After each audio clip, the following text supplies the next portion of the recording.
neighborhoods and towns across our nation. And we know that the prevalence of this violence causes trauma that is far too often undiagnosed and untreated, which means that the effect of it is from that moment and lingers for a lifetime if we don't take seriously what are the seen and visible and unseen injuries that result from this violence. Over the years, I've held the hands of far too many mothers and fathers to try and comfort them after their child was killed by gun violence. And let us all agree, it does not have to be this way. We know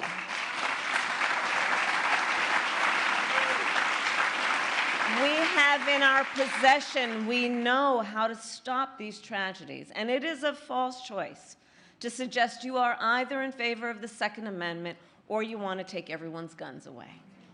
I am in favor of the Second Amendment, and I believe we need to reinstate the assault weapons ban.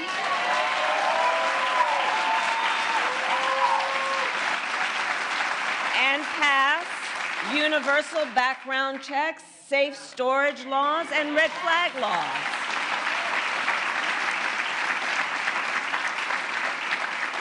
When we took office, we promised to take on the crisis of gun violence, and we passed, under the President's leadership, the first major gun safety law in nearly 30 years, a bipartisan law, which includes an historic investment to address the trauma caused by gun violence.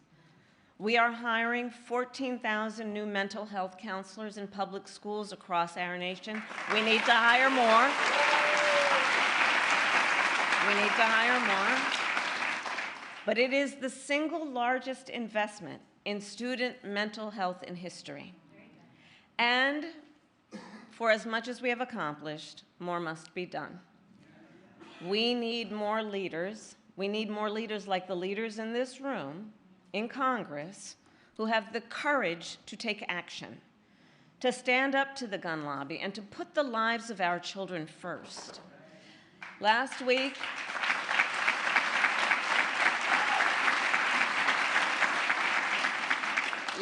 I met with a young leader. Her name is Natalie. She is a 15-year-old student at Appalachia High School and a survivor of gun violence. When we met, Natalie was still wearing bandages, and she is extraordinarily brave. And so on behalf of her, on behalf of all the survivors that we have lost, let us continue to fight to end the epidemic of gun violence and to keep our communities and our children safe. And now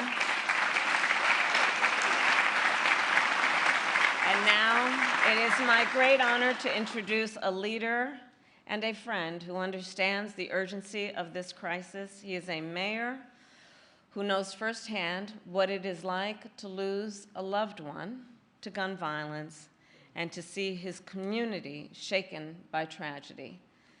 A dear friend who is not only a local leader, but a national leader. Please welcome Mayor Randall Woodfin.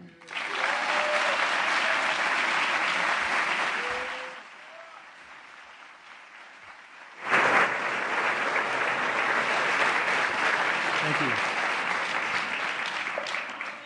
Thank you. Thank you. Thank you.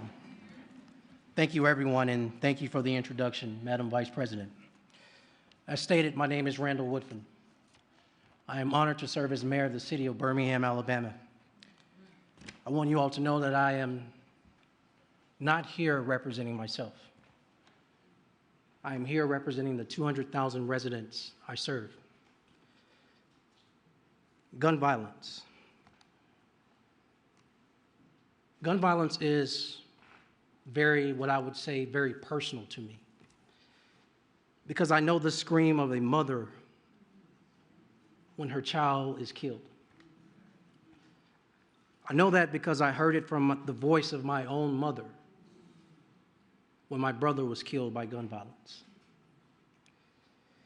I know that scream. I heard that scream again this past Saturday as the lives of 4 people were stolen and 17 other victims were shot during a horrific mass shooting in Birmingham. Saving lives. Saving lives should not be partisan. Saving lives should not be Democrat or a Republican thing.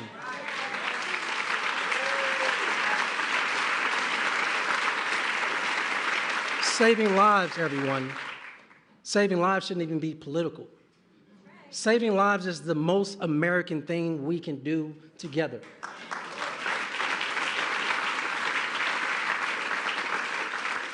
And so we've been working with our U.S. Attorney, with the Justice Department, to get machine gun conversions like Glock switches off our city streets.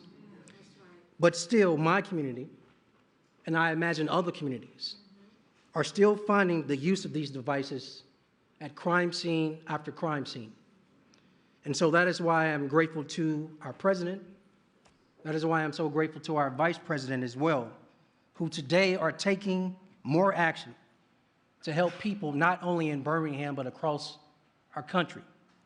Today, we work to loosen the grip that gun violence has on our communities. I know firsthand what it means to have a president who is not only a partner, but a friend to community and cities. The Biden-Harris administration is making historic and transformative investments in our neighborhoods, but most importantly, in our people.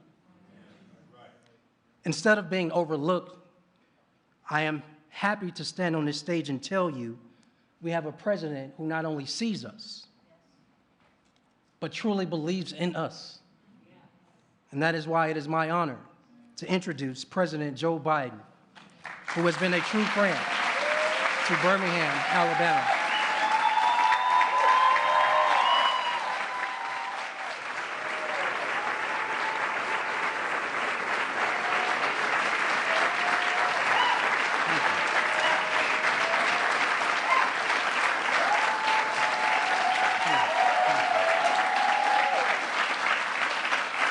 Thank you.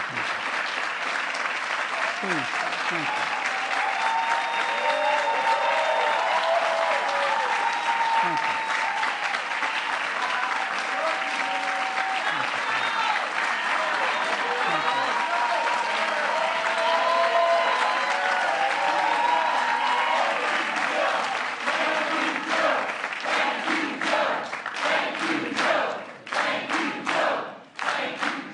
Please have a seat. That was very nice of you all. Thank you very much. Mr. Woodfin, thank you for your introduction. And quite frankly, for your extraordinary leadership in Birmingham. Yeah. You know, through your love for your brother, helping ensure that he and all victims of gun violence have not died in vain. May I ask a question? How many of you in this audience have lost someone in the family to gun violence? I know from experience of other losses that this is bittersweet.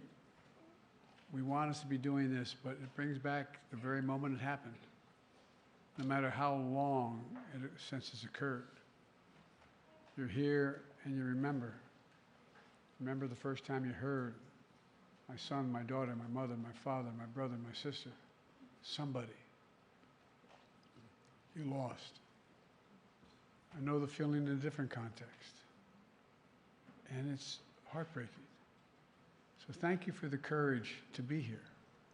I know the intensity of your feelings, but thank you, because it really does require to relive the moment it occurred, and that's tough. And I don't think people who haven't been through the loss of someone through an accident or through violence fully understands it until it happens, and I hope that doesn't happen to the rest of you in any circumstance. So thank you, Sari, for sharing your story, and your classmates, your teachers, your friends in Parkland. You know, an extraordinary courage inspires a nation, And we stand with you, for real. Quite frankly, you inspired me when I met many of you after that tragedy. Before I begin, let me speak to our preparedness, again, very briefly, for the hurricane. Helene, we're expecting a catastrophic storm. Winds and flooding throughout the southeast, starting in Florida right now. Kamala and I have been briefed and spent many hours with FEMA, including recently. Ambassador Griswold is on the scene tomorrow. I've directed FEMA to work with the state partners to take proactive measures to ensure the communities in Florida, Georgia, North Carolina, Alabama, Tennessee, South Carolina, and other states have the support and the resources they need.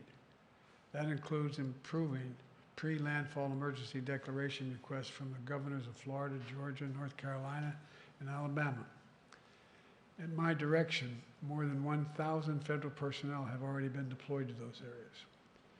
We have search and rescue teams, medical teams, power restoration teams, generators, water, food on the ground and ready to support families throughout the coming days. But let me say this, everyone needs to take it seriously, extremely seriously. The potential storm surge is well beyond the immediate path of the hurricane, could be significant and deadly. You know, for you and your family's sake, I urge everyone in and near the path of the hurricane to listen to local officials and follow evacuation orders when told to do so. Remember, 2 years ago, just 2 years ago, 150 people were killed when the surge was only 14 feet. Now the surge is expected to be up to 20 feet. 20 feet. So take this seriously. From the bottom of my heart, please take it seriously, anybody listening to this. And because, anyway, the tendency is to say, I can do this, but you can't. 20-foot storm surge, you can't. Folks, now for the reason we're here today. I want to thank Vice President Harris and members of our cabinet, members of the Congress, including Birmingham's extraordinary Congressman Terry Sewell. Terry, stand up. Stand up.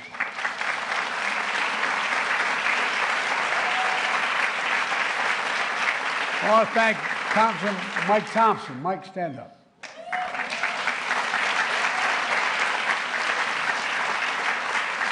And a good friend, one of the brightest people I know, Jamie Raskin. Jamie, stand up.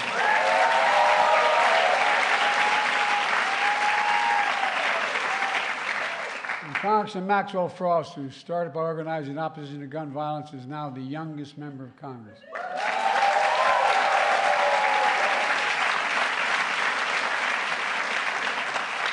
Even when I was the second youngest senator in history, I never had that much hair.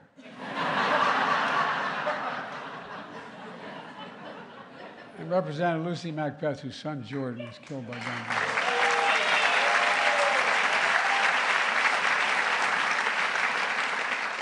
Thanks, Lucy.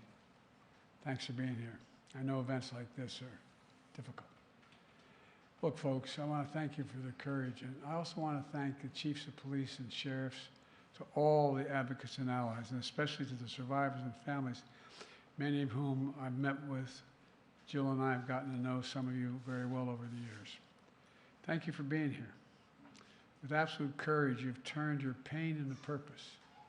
That's what it's all about, turning your pain into purpose, your loss into determination, your anger into commitment, and the power of a movement of saving lives. That's okay. Babies rule in my house. Don't worry about it. This past Monday, the FBI released data showing how crime is down in America. The year before we came to the presidency, we saw the biggest increase in murder rates on record. Last year, we saw the largest decrease in murder rates nationwide.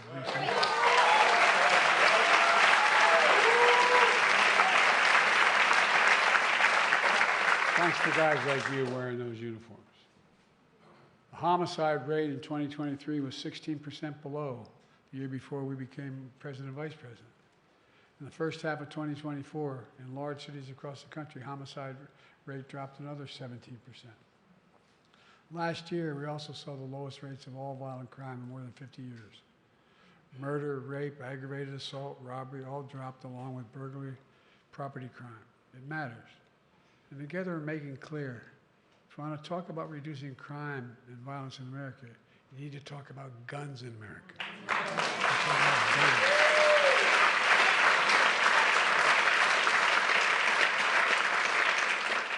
You just heard Kamala cite the statistics all Americans should be ashamed of. Guns are the number one, hard to believe, are the number one killer of children in America, more than any other cause. Accidents, more than any other cause. It's almost unbelievable to think it's sick.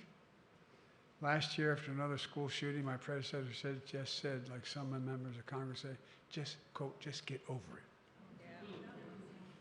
I'm going to be very blunt. Secretary Vance of Ohio has called these shootings facts of life. Who the hell do these people think they are? I mean it.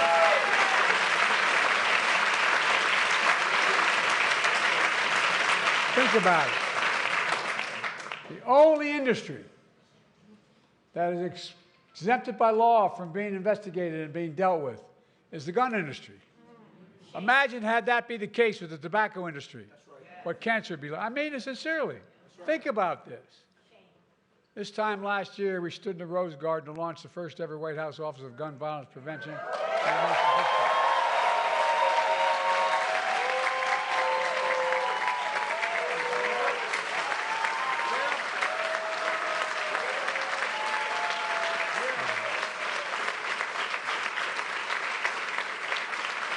I look around the room and I see survivors like our former magnificent Congresswoman, who's always out there fighting. Thank you, Abby.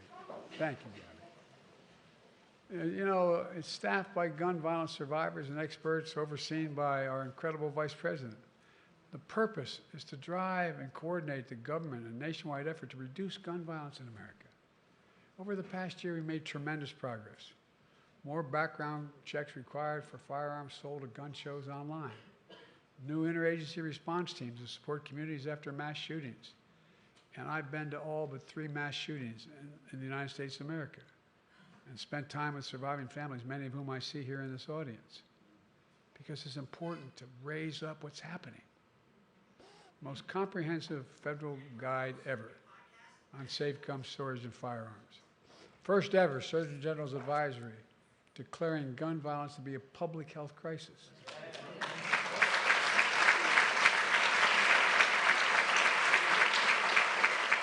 By the way, parenthetically, as I travel the world with other world leaders, they ask, do you really have do you say you have a public health crisis with gun violence? Well, today I'm proud to announce a new executive order. That's going to do 2 additional things. First, the executive order will establish a new federal task force on emerging firearm threats. Previously, my administration took action to crack down on private manufacturers of firearms, including kits of so-called ghost guns. This is probably the only audience knows what ghost guns are. They don't have to have a serial number. Guns don't have serial numbers. It's hard for them to track back to the shooter and hold them accountable when something happens. But today we're taking the next step. Our new task force will address 3D printed firearms. And for those listening, everybody in this room knows what that is. But they actually can produce a plastic firearm with a 3D printer. That, magnetometers can't detect these, or they don't have a serial number. This task force is also going to tackle machine gun conversion devices, mentioned by the mayor. Devices that illegally turn semi-automatic weapons, including handguns, into fully automatic machine guns that can fire up to 20 bullets in 2 seconds. 20 in 2 seconds. These devices are already illegal under federal law and can be made on a 3D printer for just 40 cents in less than 30 minutes and sold for as little as $20. But local law enforcement in cities across the country tell me the streets are flooded with machine gun conversion devices. Isn't that right, Captain? Because the parts are small, cheap, and easy to make. The impact of these devices is devastating. Just this weekend, a machine gun conversion device was found at the scene of a mass shooting in Birmingham. I can tell you, over 100 shell casings. 100 shell casings are found, including 4 killed and 18 injured. And the community is shattered. Enough. Within 90 days of our task force, will send me a risk assessment and a strategy to address these emerging firearm threats. It's about sending a clear message. Don't worry about the babe. It's okay. Really. sending a clear message to local law enforcement, the cities across the country. We're to help, and together we can save lives. Look, the second part of this executive order relates to active shooter drills in schools. You know, it's a good thing, but people don't, you all understand, many of you in here, but the psychological impact that has on a child. You know, I'm old enough, we used to have drills for, you know, duck and cover for nuclear devices. But guess what? Now we're talking about kids know what's happened. Yeah. Kamala just talked about the worry of parents and the stress and fear of students have when they're told to participate in active shooter drills. The lack of guidance today on how to prepare students while minimizing the trauma of active shooter drills is unacceptable. So today I'm directing the members of my cabinet to return to me within 110 days with resources and information for schools to improve active shooter drills, minimize its harm, create age-appropriate content, and communicate with parents before and after these drills happen so they know what's going on.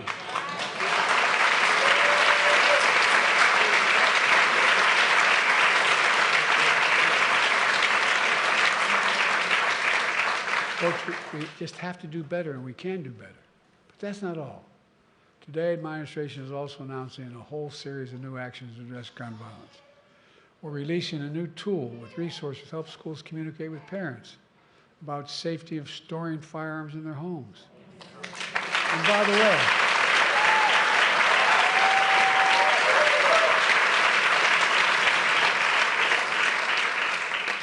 I, along with Diane Fines, the guy that passed the first assault weapons ban. And here's the deal. It was amazing. Amazing how many of those gun violence occurred with those when they were outlawed with these firearms were a consequence of a parent not being responsible with the guns they own. Or in a recent case, I won't get into it because it's under litigation, a parent who provided an assault weapon to a young child. It's been found that when school administrators communicate with parents about safe storage of firearms in their homes, it motivates parents to act. We're awarding $135 million on top of the $238 million we've already awarded last year to 48 states for crisis intervention.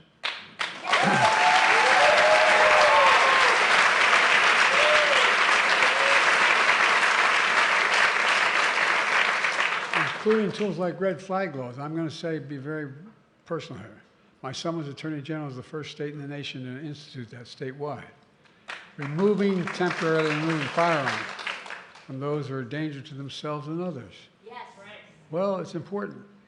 We're awarding an additional $85 million to 30 community violence intervention programs on top of the $200 million we've already invested in these programs.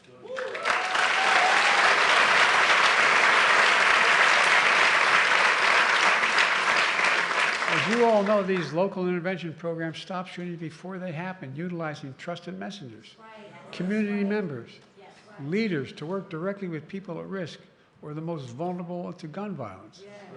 And folks, all these new actions build on the historic steps we've already taken since I took office to address gun violence in America. Through the American Rescue Plan, which, by the way, not a single one of the opposition voted for. I don't say that for political reasons. I say that to make sure people understand it's not costless to do that. To help deliver more than $15 billion, the largest investment ever in public safety. Let me say it again. All our opponents voted against the largest funding ever in public safety. I also announced a dozen executive orders to reduce gun violence, more than any of my predecessors. And with your help, we passed the Bipartisan Safer Communities Act, the most significant gun violence in 30 years.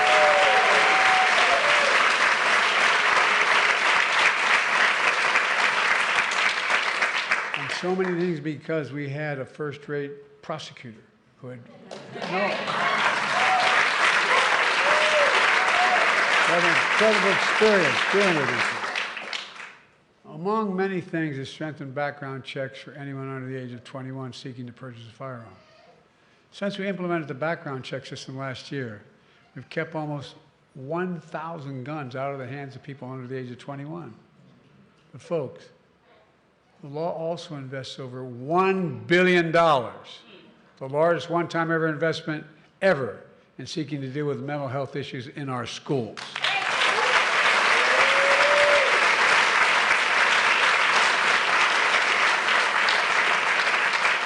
Help them deal with the grief and trauma of gun violence and other traumatic experiences.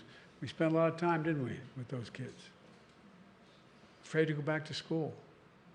Not an unusual thing to be concerned about if you've sat there and the kid sitting next to you at your desk gets shot and killed.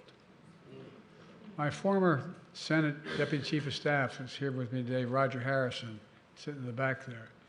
He founded an organization that does outreach programs for middle and high school students dealing with mental health issues. And many others around the country doing similar things. We still have more to do. But the steps we've taken so far in reducing gun violence and saving lives are real. But we have to keep going. There's so much more we have to do. I think it's time to reinstate the assault weapons ban in high-capacity magazines.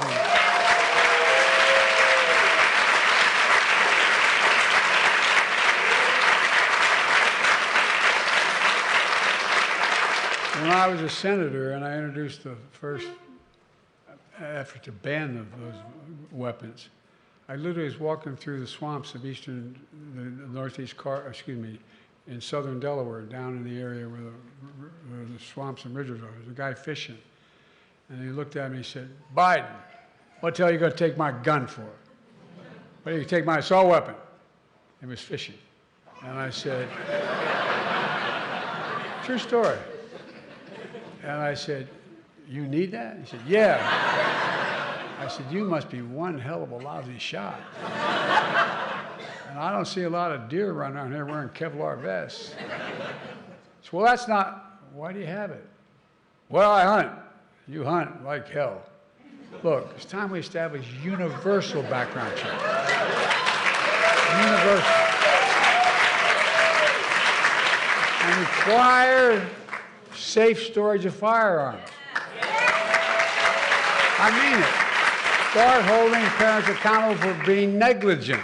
By the way, if you pulled up here wherever you parked and left your key in your car, and a student steals the car and gets in an accident, you are held responsible. Why in the hell would not that be the case if you left a gun case open? I mean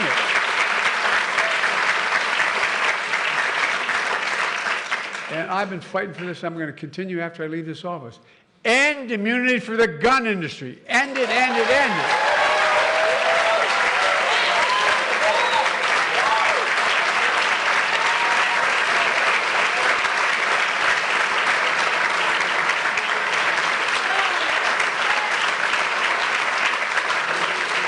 Look, folks, I taught constitutional law for years, constitutional law. Never was the Second Amendment meant to be absolute. Back when it was passed, you could not own a cannon. No, I'm not joking. People like the liberty of Americans is water with the blood of patriots. Like hell. I'm serious. Think about it.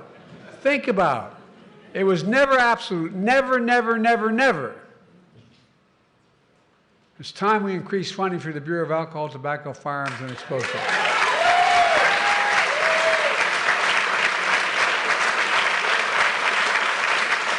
Another law enforcement agency to deal with crime and solve crimes faster. We get a lot of heat from the other guy. She got a lot of heat from the other guy talking about, we're not helping.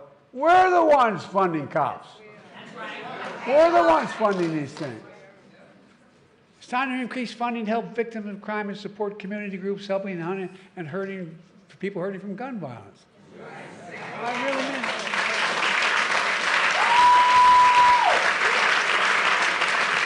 Unfortunately, my predecessor and a lot of congressional other people opposed all these steps to reduce gun violence.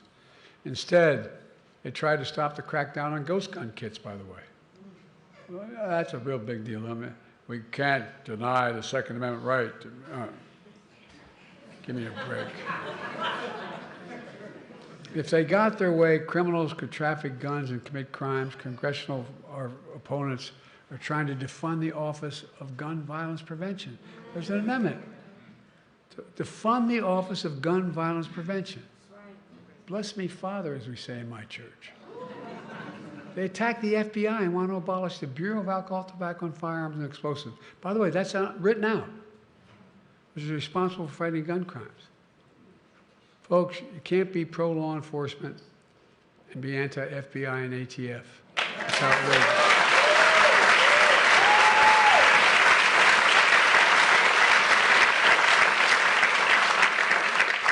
Well, that's why we're here today, and why this is so important. We need your help in fighting and standing up to the gun lobby, gun manufacturers, the politicians who oppose common sense gun legislation. Because whether you're a Democrat or Republican or Independent, we all want our families to be safe. We drop families off at the house of worship, or a child at a mall, or a movie theater, or a school. We don't have to worry about whether that's the last time we'll see them. I mean, think about it. Think about it. We all want our kids to have the freedom to learn how to read and write in schools instead of duck and cover. Let me close with this. I know how difficult this work is, particularly for someone who's been through the tragedies and consequences of it. But I also have no illusions about the champions and heroes in this fight, including all of you. I really don't. Look at what you've already done. Look at the movie you built. Look at the elected officials standing alongside me and here today. Listen to the young people speaking out. That's the power of your loved ones and their memory.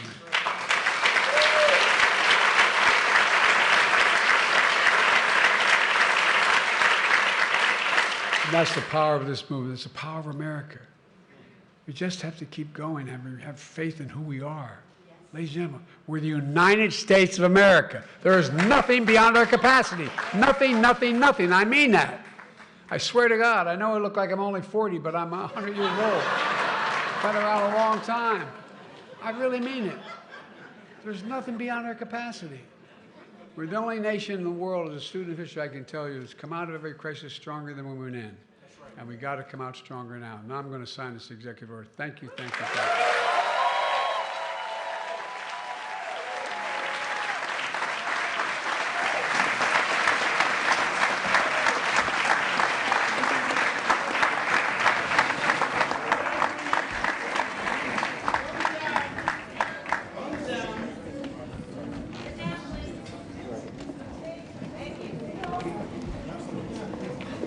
All right.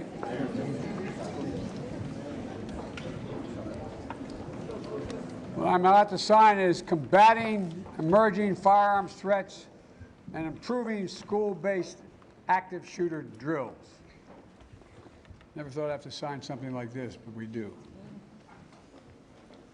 And we thank you.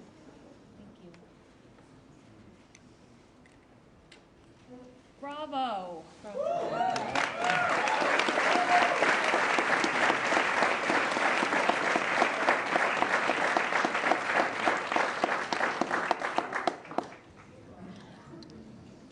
Keep it going, boss.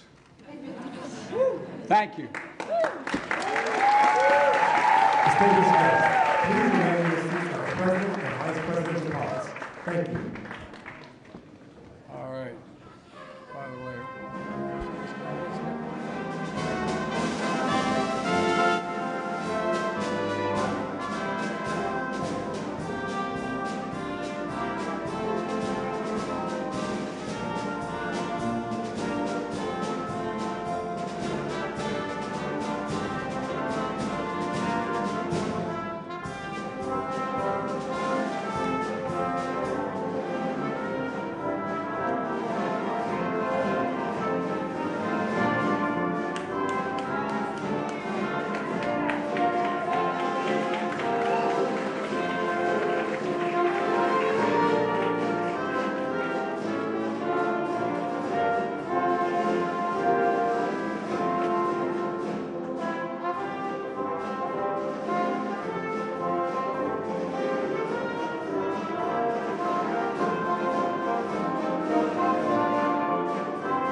G7 on ceasefire.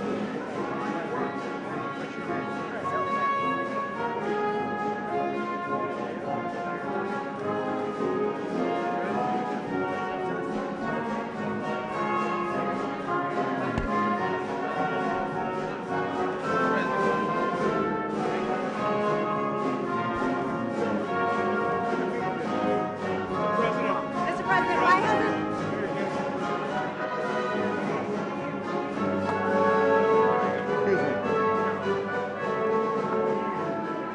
He's fine, he's fine.